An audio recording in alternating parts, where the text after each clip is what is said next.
Welcome to our instructional video on how to solve for the variable in a simple algebraic equation. Today, we will be tackling the problem 2 times x plus 5 equals 13. By following a few simple steps, you will be able to isolate the variable x and find its value. Let's get started with the solution. Step 1. We begin with the equation 2x plus 5 equals 13.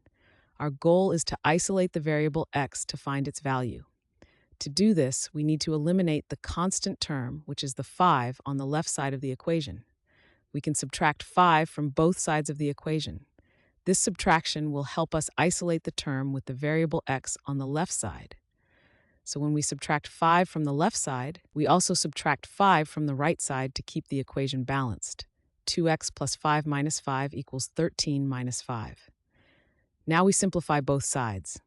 On the left side, 5 minus 5 equals 0, so we are left with 2x. Then on the right side, 13 minus 5 equals 8. Therefore, the equation now becomes 2x equals 8. This concludes step 1, where we have successfully isolated the term with the variable x on the left side of the equation. Step 2.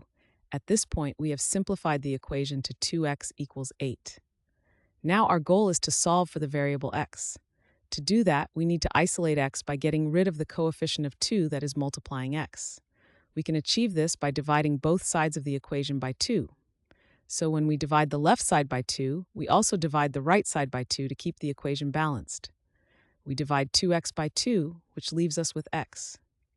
We also divide 8 by 2, which equals 4. Therefore, x equals 4. This completes step 2 and is the final step. We have successfully solved for the variable x, and its value is 4.